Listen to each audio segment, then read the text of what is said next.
చూస్తున్నారు మావోయిస్టు పార్టీకి వరుస ఎదురుదెబ్బలు తగులుతున్నాయి. ప్రస్తుతం తెలంగాణ నుంచి మిగిలింది 59 మంది మాత్రమే. ఇందులో 5 కేంద్ర కమిటీ సభ్యులున్నారు. ప్రస్తుతం అజ్ఞాతంలో ముప్పాళ్ల లక్ష్మణ్ అలియాస్ గణపతి ఉన్నారు. అలాగే మల్ల రాజిరెడ్డి అలియాస్ సంగ్రామ్ కూడా ఉన్నారు. తిప్పిరి తిరుపతి అలియాస్ దేవ్జీ, పాక హనుమంతు అలియాస్ గణేష్ కూడా ఉన్న నేపథ్యం. బడే చొక్కరావు అలియాస్ దామోదర్ ఈ టాప్ లీడర్ల లొంగుబాటుపై తెలంగాణ పోలీస్ ఫోకస్ చేస్తుంది. గడిచిన 11 నెలల్లో 465 మంది మావోయిస్టుల లొంగుబాటుకు సంబంధించి మాట్లాడుకుంటున్న క్రమం. నిన్న కూడా కొంతమంది ఏకంగా 30 మందికి సుమారుగా 30 మందికి పైగా లొంగిపోయిన నేపథ్యం మనం చూసాం. 37 మంది. సో ఆ క్రమంలోనే తెలంగాణ పోలీస్ కూడా రియాక్ట్ అయింది. తెలంగాణ పోలీసులు చెప్పుకుంటూ వచ్చారు. దాంతోపాటు కొంతమంది ప్రశ్నించారు, దొరికిపోయిన ఆ మహిళా మావోయిస్టులకు సంబంధించిన పరిస్థితి ఏంటంటే ఇన్ఫ్యాక్ట్ లొంగిపోయిన లొంగిపోయారు వాళ్ళు. లొంగిపోయిన ఆ మహిళా మావోయిస్టుల పరిస్థితి ఏంటి? దాదాపు 20 నుంచి 25 ఏళ్ల మధ్య వయసులో ఉన్నారు. వాళ్ళ పరిస్థితి ఏంటంటే పోలీసు శాఖ చూసుకుంటుందో లేకపోతే తెలంగాణ ప్రభుత్వం చూసుకుంటుందో అంటూ కూడా అర్థం వచ్చేలా ఇటు పోలీసు శాఖ కూడా క్లారిటీ ఇచ్చింది నిన్న. సో ఈ నేపథ్యంలో మిగిలిన వాళ్ళ మీద ఫోకస్ చేస్తుంది తెలంగాణ ప్రభుత్వం కావచ్చు, at the same time Telangana police, ఇంకా చెప్పాలంటే ఆపరేషన్ కగార్ ఆ బృందం అంతా కూడా అణువణుని జల్లెడ పడుతోంది. మావోయిస్టులు లొంగిపోవాలంటూ పిలుపునిస్తోంది. నిన్న జరిగిన భేటీలో కూడా ఇంకా చెప్పాలంటే మావోయిస్టులు లొంగుబాటు కార్యక్రమంలో కూడా ఇదే అంశానికి సంబంధించి డీజీపీ మాట్లాడుకొచ్చారు. రాష్ట్ర ప్రభుత్వం మాట్లాడుకొచ్చింది, రాష్ట్ర పోలీసు శాఖ మాట్లాడుకొచ్చింది. ఆ విజువల్స్ కూడా మీరు చూడడం జరుగుతుంది ఆర్టీవీ స్క్రీన్ మీద. మిగిలిన వాళ్ళు కూడా లొంగిపోవాలంటూ మావోయిస్టులు పిలుపునిచ్చిన క్రమాన్ని కూడా మనం చూసాం. ఆ మహిళ మావోయిస్టులకు సంబంధించిన విజువల్స్ మీరు చూస్తున్నారు. లొంగిపోయిన క్రమం దాదాపు 20 నుంచి 25 ఏళ్ల మధ్య వయసున్న వాళ్ళు. దీంట్లో వాళ్ళు ఆ మావోయిజంకి సంబంధించి మాట్లాడుకునే క్రమంలో డిఫరెంట్ స్ట్రీమ్స్ వాళ్ళు పనిచేస్తున్న నేపథ్యం వాళ్ళకు సంబంధించి. సో ఈ క్రమంలో ఇప్పుడు ఏం జరగబోతోంది అనేది ఆసక్తికరంగా మారింది. ఎందుకంటే ఇప్పుడున్న వీళ్ళల్లో అంటే ఈ అజ్ఞాతంలోకి వెళ్ళిపోయిన వాళ్ళకి సంబంధించి మాట్లాడుకుంటే తెలంగాణ నుంచి ఇక మిగిలింది 59 మంది మాత్రమే. అందులో 5 కేంద్ర కమిటీ సభ్యులు ఉన్నారు. ముప్పాళ్ల లక్ష్మణ్ అలియాస్ గణపతి, మల్ల రాజిరెడ్డి అలియాస్ సంగ్రామ్, తిప్పిరి తిరుపతి అలియాస్ దేవ్జీ, పాక హనుమంతు అలియాస్ గణేష్, బడే చొక్కరావు అలియాస్ దామోదర్ వీళ్ళున్నారు. ఏం జరుగుతోంది, ఎటువంటి వ్యూహంతో పోలీసు శాఖ వెళ్తోంది అనేది మాట్లాడుకునే ప్రయత్నం చేద్దాం. ముందుగా ఇదే అంశానికి సంబంధించి డీజీపీ ఏమన్నారో చూద్దాం. ఇంకా తెలంగాణ రాష్ట్రానికి చెందినటువంటి వాళ్ళు 59 మంది అజ్ఞాతంలో ఉన్నారు. అందులో 5 సెంట్రల్ కమిటీ మెంబర్లు ఉన్నారు. వారు ముప్పాళ్ల లక్ష్మణరావు ఎలియాస్ గణపతి, మల్ల రాజిరెడ్డి ఎలియాస్ సంగ్రామ్, తిప్పిరి తిరుపతి ఎలియాస్ దేవ్జీ, పాక హనుమంతు ఎలియాస్ గణేష్, బడే చొక్కరావు ఎలియాస్ దామోదర్ వీళ్ళు ఇంకా సెంట్రల్ కమిటీ సభ్యులు. మొత్తం 9 మంది ఇంకా ఉన్నారు మొత్తం సిపిఐ మావోయిస్టులు. అందులో 5 తెలంగాణకు చెందినటువంటి వాళ్ళు. అట్లాగే 10 మంది స్టేట్ కమిటీ మెంబర్ ర్యాంక్ లో ఉన్నారు. అందులో గీరెడ్డి పవనానందరెడ్డి, ఈయన Dandakaranya special zonal committee member గా ఉన్నాడు, Darbar DVC incharge.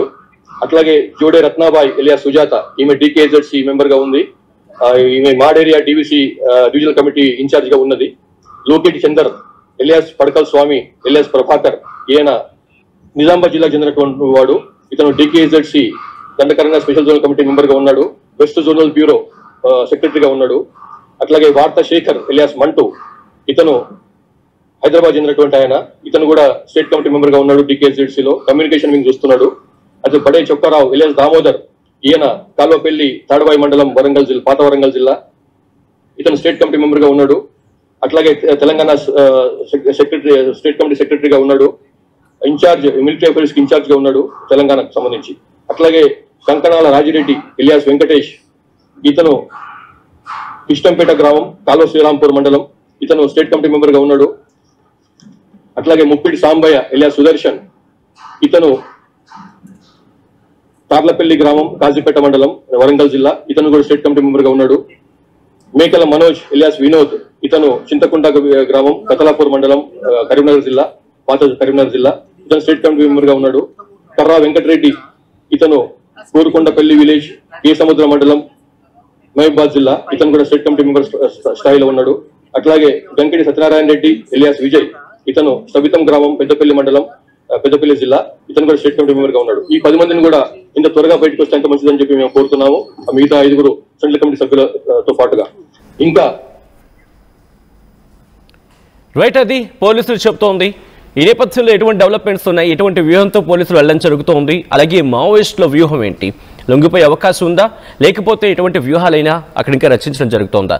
Detail information అందించేందుకు మా ప్రతినిధి రవి నాయక్ సిద్ధంగా ఉన్నారు. రవి, ఎటువంటి వ్యూహంతో పోలీసులు వెళ్ళడం జరుగుతోంది? అట్ ద సేమ్ టైం మావోయిస్టుల వ్యూహం ఏంటి? మావోయిస్టులు ఎటువంటి వ్యూహంతో వెళ్తున్నారు? లొంగిపోయే అవకాశం కనిపిస్తోందా, లేకపోతే పోలీసుల వ్యూహానికి చిక్కే అవకాశం ఉందా? ఎస్ సచిన్, మనం ఈ వరుస ఎన్కౌంటర్లు అదేవిధంగా లొంగుబాట్లు చూసినట్టు కనుకైతే ఆపరేషన్ కగార్ ఎఫెక్ట్ ఇప్పుడు మావోయిస్ట్ పార్టీ మీద ఉంది. లొంగిపోవడం లేక ఇతర అంశాలపైన మనం డీటెయిల్ గా చెప్పలేము, అది రహస్యమైన సమాచారం. అయినప్పటికీ ఒక ప్రచారం అయితే జరుగుతుంది. దీంట్లో కొంతమంది లొంగిపోతారు, మరి కొంతమంది సాయుధ పోరాటం వైపే ఉంటారనే ఒక ప్రచారం జరుగుతుంది. అయితే మనం ఒకసారి పూర్తి వివరాలు కనుక గమనిస్తే తెలంగాణ ఆ ప్రాంతానికి చెందిన 59 మాత్రమే 59 మంది మెయిన్ క్యాడర్ ఉన్నట్టు డీజీపీ శివధర్ రెడ్డి చెప్పిన పరిస్థితి. ఇప్పటికే శివధర్ రెడ్డి నిన్న మీడియా ద్వారా అప్పీల్ కూడా చేసిన పరిస్థితి. మా దగ్గర ఎటువంటి ఆంక్షలు ఉండవు, ఎక్కడ ఎటువంటి ఇబ్బందులు ఉండవు, స్వచ్ఛందంగా నేరుగా రావచ్చు, లేదంటే మీడియా ద్వారా రావచ్చు, కాదంటే ప్రభుత్వ అధికారుల ద్వారా రావచ్చు అని ఇలా స్పష్టంగా మీడియా ద్వారా అప్పీల్ చేసిన పరిస్థితి కనపడింది. అయితే ఆపరేషన్ కగార్ రోజు రోజుకు ఒత్తిడి పెరుగుతున్న పరిస్థితి. దండకారణ్యం ప్రాంతంలో అంతా పోలీసులు జల్లెడ పడుతున్నారని చెబుతున్న పరిస్థితి కనపడుతుంది. దీంతో పాటు ప్రధానంగా మనం ఒకసారి పూర్తి వివరాలు కనుక గమనిస్తే దీంట్లో టాప్ క్యాడర్ గా చెప్పబడే ముప్పాళ్ళ లక్ష్మణరావు అలియాస్ గణపతి, దాంతో పాటు రాజిరెడ్డి అలియాస్ సంగ్రామ్, ఇటు తిరుపతి అలియాస్ దేవ్జీ కావచ్చు, హనుమంతు అలియాస్ గణేష్, చుక్కారావు బడే చుక్కారావు అలియాస్ దామోదర్ తో పాటు మరికొంతమంది టాప్ క్యాడర్స్ ఇంకా కొంతమంది పనిచేస్తున్నారు. అయితే ఇటీవల కాలంలో కేంద్ర కమిటీలో కొంత ముఖ్యమైన నాయకులను, ఆదివాసీ నాయకులను కూడా తీసుకున్నట్టు నేనుగా ప్రచారం కొనసాగుతున్న పరిస్థితి. ఇంకా సాయుధ పొంద వైపు పార్టీకి సంబంధించిన ప్రధానమైన నాయకులు ఉన్నట్టు చెబుతున్న పరిస్థితి కనబడుతుంది.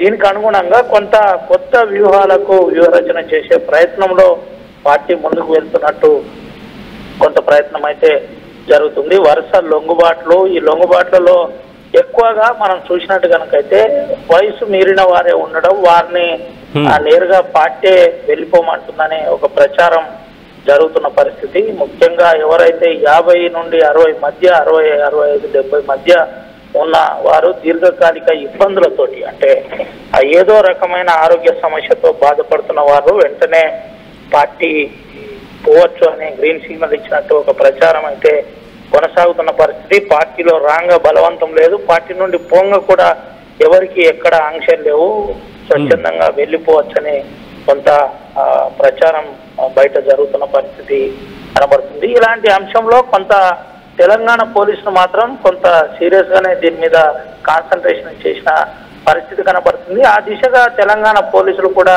సక్సెస్ అయ్యారని చెప్పుకోవచ్చు. నిన్న చూసినట్టు కనుకైతే 37 మంది రాష్ట్ర కమిటీతో పాటు కొంత ముఖ్యమైన నాయకులు కూడా నిన్న నేరుగా డీజీపీ శివధర్ రెడ్డి ఎదుట లొంగిపోయిన పరిస్థితి కనబడుతుంది. ఓవరాల్ అంశం మీద ఇంకా ఫోకస్ పోలీసులు పెంచిన పరిస్థితి. ఇంటెలిజెన్సీ చాలా సీరియస్ గా పనిచేస్తుంది. దీంతో పాటు ఎస్ఐబి కూడా పనిచేస్తున్న పరిస్థితి. ముఖ్యంగా ఇటీవల కాలంలో లొంగిపోయిన వారి దగ్గర నుంచి సమాచారం రాబట్టడం, ఎవరెవరు ఏ క్యాడర్ లో పనిచేస్తున్నారు, ఎక్కడెక్కడ పనిచేస్తున్నారు, పనిచేస్తే వారి రోజువారీ విధానం ఏ విధంగా ఉంటుంది అనే కోణంలో కొంత పోలీసులు ఆరా తీసే ప్రయత్నం చేస్తున్నారు. అందులో భాగంగానే అంటే తెలంగాణ ప్రాంతంలో పోయినప్పటికీ బయట ఇతరత్ర రాష్ట్రాల్లో మధ్య భారతంలో జరుగుతున్న వరుస సరెండర్ల ద్వారా ఇంకితరత్ర కారణాల ద్వారా నిన్న హిడ్మా లాంటి ప్రధాన నాయకుడిని ఛేదించడం, దాంతో పాటు ఇటీవల కూడా మావోయిస్టు పార్టీ ఒక లేఖ ద్వారా చెప్పింది 16 మంది కేంద్ర రాష్ట్ర కమిటీ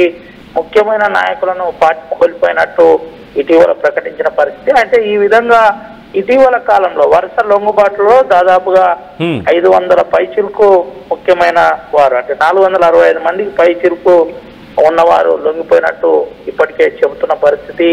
తెలంగాణ ప్రాంతంలోనే 450 చేరిందంటే ఇటు ఛత్తీస్గఢ్ లాంటి ప్రాంతంలో దాదాపుగా 1500 పైగా వచ్చినట్టు కొంత ఒక సమాచారం అయితే ఈ 5 సంవత్సరాల కాలంలో చెబుతున్న పరిస్థితి అయితే కనబడుతుంది. ఇటు ఎవరైతే లొంగిపోయిన వారికి మేము అన్ని సౌకర్యాలు కల్పిస్తాము, ఇబ్బంది పడకుండా ఎవరికి ఎక్కడ ఇబ్బంది లేకుండా మేము అన్ని రకాలుగా సహకరించే విధంగా చూస్తాం. అయితే రాగానే ఒక 6 months మాత్రం అబ్జర్వేషన్ లో పెడుతున్న పరిస్థితి, వారికి సంబంధించిన అంశాల్లో పూర్తి పోలీస్ మానిటరింగ్ కొనసాగుతున్నట్టయితే చెప్తున్న పరిస్థితి కనబడుతుంది. అయితే ఇప్పుడు పార్టీలో ఉన్న ముఖ్య నాయకులు తెలుగువారే అని నిన్నటి వరకు ప్రచారం జరిగింది, ఇటీవల ప్రచారం జరిగింది. అయితే ఇప్పుడు కొంత ఆదివాసీ క్యాడర్ను మమేకం చేస్తూ SC/STలను కూడా పార్టీలో మమేకం చేస్తూ ముందుకు ఉద్యమాన్ని తీసుకెళ్లే ప్రయత్నం కొనసాగుతుంది. మరోపక్క ఇటు ఆపరేషన్ కగార్ పేరుతో చాలా సీరియస్ గా దీని మీద ముందుకు వెళ్తున్నామని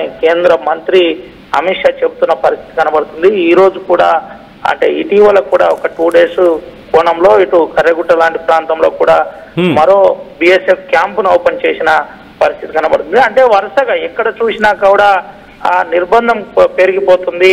సరెండర్ అంశంలో కాన్సన్ట్రేషన్ చేయాలి, ఎవరు చనిపోకూడదని పోలీసులు కూడా అప్పీల్ చేస్తున్నట్టయితే మనకు కనబడుతుంది. ఇటు ముఖ్యంగా తెలంగాణ DGP శివధర్ రెడ్డి చాలా పర్ఫెక్ట్ గా ఎక్కడ ఎటువంటి పోలీసుల వల్ల కానీ ప్రభుత్వం వల్ల కానీ హాని ఉండదు, మా ప్రభుత్వం గతంలో ముఖ్యమంత్రి చెప్పిన విధంగా ఎవరైనా రావచ్చు, లొంగిపోవచ్చు, స్వచ్ఛందంగా సమాచారం ఇవ్వచ్చు, ఏ స్థాయి వారైనా మాకు సమాచారం ఇచ్చినా మేము సిద్ధంగా ఉన్నామని చెబుతున్న పరిస్థితి కనబడుతుంది. సచిన్.